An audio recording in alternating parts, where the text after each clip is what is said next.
1,00,000 টাকার water villa কিরকম হয় এবং ওখানে গিয়ে আমরা কি কি করলাম সেটাই কিন্তু থাকছে এই ব্লগে। সকাল সকালই হুলুমালে থেকে আমরা রওনা দিই ওয়াটার ভিলাতে যাওয়ার উদ্দেশ্যে। আর এখানে যে ব্রিজটা আপনারা দেখতে পাচ্ছেন এটা কিন্তু হুলুমালে থেকে মালেতে যাওয়ার একমাত্র রাস্তা। আমরা জেটি ঘাটে চলে আসি আর আমরা ওয়েট করতেছিলাম কখন আমাদের স্পিড বোট আসবে। মালদ্বীপের সৌন্দর্যই কিন্তু পানির কালারে, আর এখানের পানির কালার দেখলেই কিন্তু আপনারা বুঝবেন যে কতটা সুন্দর পানির কালার ছিল। তো এখানে কিন্তু আমাদের স্পিড বোট চলে আসে, আমরা উঠে পড়ি স্পিড বোটে। আর স্পিড বোটে কিন্তু সবার লাস্টে গিয়ে আমরা বসছি, কারণ হলো স্পিড বোটের লাস্টে বসলে কিন্তু ঝাঁকি অনেক কম লাগে। আমার কিন্তু মাশাআল্লাহ মোশন সিকনেস আছে, তো আমি যখনই সমুদ্রে কোনো জায়গায় ট্রাভেল করি আমি অল দ্য টাইম দোয়া পড়তে যাই, কারণ এই যে ঝাঁকিগুলা খাই আমরা তখনই আমার আত্মাটা উড়ে যায়। যাই হোক, অনেক হেট্রিক জার্নির পরে কিন্তু আমরা আমাদের ফাইনাল ডেস্টিনেশনে পৌঁছে যাই। আর স্পিড বোট থেকে নামার পরেই কিন্তু তারা আমাদের নারিকেল পাতার মালা পরায় দেয়, এটা কিন্তু ওদের ট্রেডিশন। ওয়াটার ভিলাতে কিন্তু গেস্টদের এভাবেই ওয়েলকাম করা হয়। তো এরপরে কিন্তু আমরা সোজা চলে যাই রিসিপশনে। ওখানে কিছু ফর্মালিটিস আছে, ওগুলা করে দেন আমরা ওয়াটার ভিলাতে ঢুকতে পারবো। রিসিপশনে যাওয়ার পরেই কিন্তু ওরা আমাদের হট টাওয়েল আর ওয়েলকাম ড্রিঙ্কস দেয়। আর এইদিকে কিন্তু দীপ্ত সব ফর্মালিটিস ফুলফিল করতেছিল। গরমের মধ্যে কিন্তু এই ঠান্ডা ঠান্ডা ওয়েলকাম ড্রিঙ্কসটা একদম অস্থির লাগতেছিল। ড্রিঙ্কস খাচ্ছিলাম আর এইদিকে দেখতেছিলাম যে সমুদ্রের ঢেউগুলো একদম জোরে জোরে আছড়ে পড়তেছিল। সব ফর্মালিটিস শেষ করে কিন্তু আমরা আইল্যান্ডটা ঘোরার জন্য বের হই। আর এখানে আমাদের যে অ্যাসিস্ট করতেছে উনি শুধুমাত্র আমাদের জন্যই বরাদ্দ থাকবে। এখানে যত গেস্ট আসবে সবার জন্য আলাদা অ্যাসিস্ট্যান্ট থাকবে, মানে 24/7 আপনার জন্য কেউ একজন থাকবে যে সর্বদা সবকিছুতে আপনাকে হেল্প করবে এবং সবকিছুতে আপনার জন্য অ্যাভেলেবেল থাকবে। তো এদিকে কিন্তু আমরা সুইমিং পুলের কাছে চলে আসি। এটা হচ্ছে একদম বড় একটা সুইমিং পুল আইল্যান্ডটার। আর দেখেন এখান থেকে কিন্তু আইল্যান্ডটা অনেক সুন্দর লাগতেছে। ওরা কিন্তু অনেক সুন্দর করে গুছাই টুছাই রাখছে, মানে যে কোনো জায়গায় অনেক ছবি টবি তোলা যাবে। লাইক এরকম অনেকগুলো দোলনা টোলনা ঝুলায় রাখছে।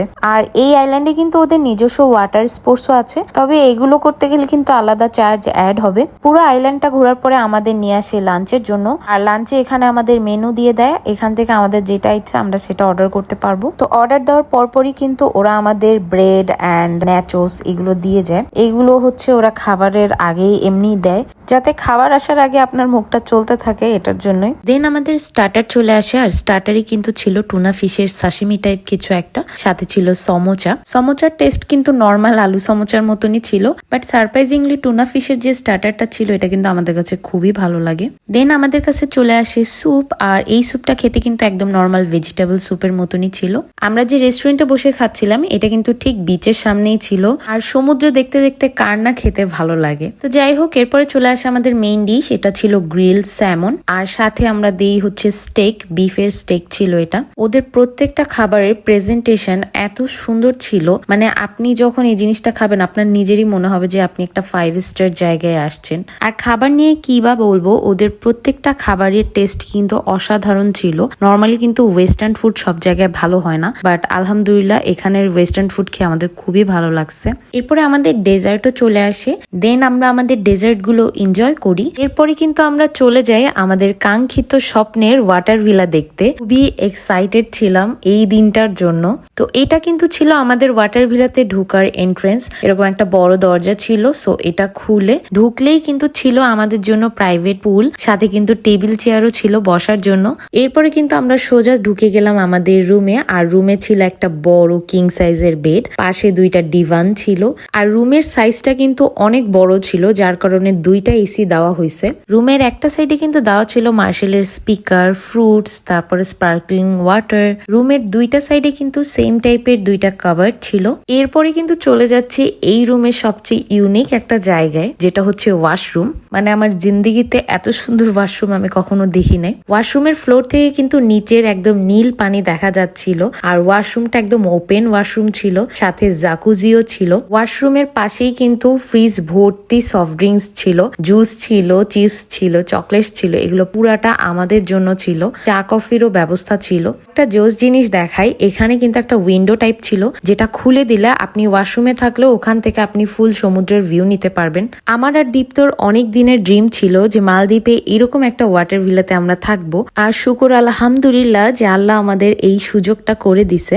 তো যাই হোক, ওয়াটার ভিলার কিন্তু সবচেয়ে সুন্দর পার্ট হচ্ছে এই নীল পানিতে চাইলেই আপনি নামতে পারবেন। আমার কিন্তু আর তর্স হচ্ছিল না কখন আমি পুলে নামবো, তো আমি আসার সাথে সাথেই কিন্তু পুলে নেমে যাই। দেন ফ্রেশ হয়ে আমরা ছবি টবি তোলার জন্য বের হই। হঠাৎ করে সমুদ্র উত্তাল হয়ে বৃষ্টি শুরু হয়ে যায়। মালদ্বীপে গিয়ে যে এমন ওয়েদার পাবো সেটা আসলে আমরা কল্পনাও করি নাই। তো যাই হোক, কিছুক্ষণের মধ্যেই কিন্তু বৃষ্টি থেমে যায় আর আকাশটা একদম ক্লিয়ার হয়ে যায়। আমি কিন্তু ভাবছিলাম যে আমরা একদমই সানসেট দেখতে পারবো না, বাট দেখেন মাশাআল্লাহ এত সুন্দর একটা সানসেট আমরা পাইছিলাম ওই দিন। কথায় বলে না যে আল্লাহ যখন আপনাকে দেয় একদম সবকিছু ভরে ভরে দেয়। মালদ্বীপের এই ট্রিপটাতে আমরা কিন্তু সবকিছু পাইছি একবারে, যেরকম বৃষ্টি পাইছি, সেরকম ক্লিয়ার স্কাই পাইছি, সেরকম সুন্দর সানসেটও পাইছি।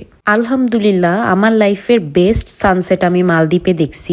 এত সুন্দর মনে হচ্ছিল যে আকাশটা একদম রং তুলি দিয়ে আঁকা। সানসেট দেখতে দেখতে কিন্তু সন্ধ্যা হয়ে যায়, আর সন্ধ্যার পরে কিন্তু এই আইল্যান্ডটা একদম আলোতে ভরে যায়। এরপরে কিন্তু লাইভ মিউজিক হচ্ছিল, তো ওখানে আমরা যাই।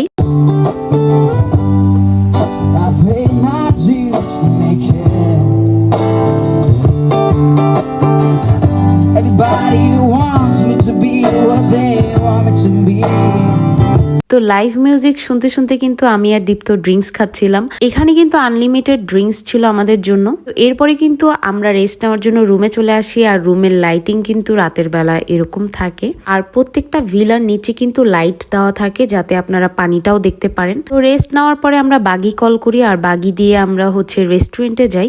দেন ডিনারের জন্য কিন্তু আমাদের মেনু দেওয়া হয়, আর আমরা আমাদের পছন্দের খাবার চুজ করি। অ্যান্ড অ্যাজ ইউজুয়াল খাবার দেওয়ার আগে কিন্তু ওরা আমাদের এরকম ব্রেড অ্যান্ড পাকোড়া দিয়ে যায়, সো দ্যাট আমরা আমাদের মুখটা আবার চালাইতে পারি। এখানে একটা টুনা ব্রেড দেওয়া হয়, যেটার টেস্ট আমার স্টিল নাও মুখে লেগে আছে, এত মজার ছিল।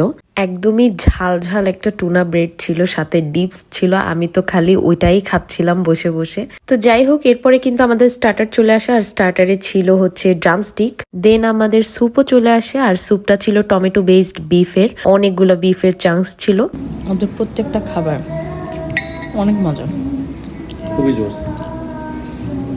এরপরে কিন্তু চলে আসে আমাদের main course. And look at the main course, it's look so good. খাবারটা দেখে আমার খাবার মনে হচ্ছিল না, মনে হচ্ছিল একটা আস্ত গার্ডেন। আর এদিকে কিন্তু দীপ্ত একটা ইন্ডিয়ান ফুড অর্ডার দেয়, যেটাতে বাসমতি রাইস ছিল, ফিশ টিক্কা ছিল, আর পাকোড়া ছিল। এরপরে কিন্তু আমরা খুব মজা করে আমাদের ডিনারটা শেষ করি। লাস্টলি আমাদের ডেজার্ট চলে আসে, ছিল গাজরের হালুয়ার সাথে আইসক্রিম অ্যান্ড গোলাপ জামুন। আরেকটা ডেজার্ট আমি অর্ডার দিই, নামটা মনে নাই, বাট এই ডেজার্টটা এক কথায় বেস্ট ছিল। পরে কিন্তু আমরা রুমের দিকে যাচ্ছিলাম, আর দেখেন পানিতে কিন্তু অনেক সুন্দর কালারফুল মাছ ঘোরাফেরা করে রাতের বেলা। সকালবেলা উঠেই দেখি তুমুল বৃষ্টি। আমাদের যেহেতু চেক আউট করতে হবে, তো একবারে রেডি হয়ে আমরা ব্রেকফাস্টের জন্য চলে যাই রেস্টুরেন্টে।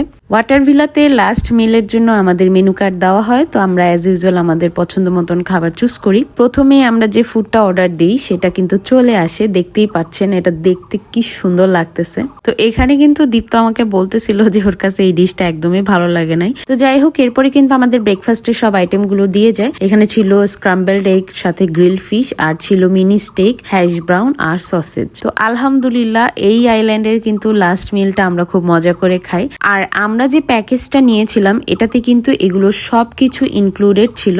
আপনারাও যদি আমাদের মতন এরকম প্যাকেজ নিয়ে মালদ্বীপ ঘুরতে চান, তাহলে কিন্তু এমআর ট্যুর অ্যান্ড ট্রাভেলের সাথে যোগাযোগ করতে পারেন। 1 লাখ টাকার ওয়াটার ভিলা থেকে এখন যাওয়ার সময় চলে আসে, বাট অনেস্টলি এই এক্সপিরিয়েন্সটা আমার লাইফের বেস্ট এক্সপিরিয়েন্স ছিল। আশা করি এই ব্লগটা আপনাদের কাছে অনেক ভালো লাগছে। যদি ভালো লেগে থাকে তাহলে অবশ্যই আমাকে ফলো করবেন, আর আমাকে কিন্তু কমেন্ট করে জানাতে ভুলবেন না। আইসক্রিম খেতে খেতে আমার এই ব্লগটা কিন্তু এখানেই শেষ হচ্ছে। তো দেখা হচ্ছে নেক্সট কোনো ভিডিওতে। সে পর্যন্ত সবাই ভালো থাকবেন, সুস্থ থাকবেন। আল্লাহ হাফিজ সবাইকে।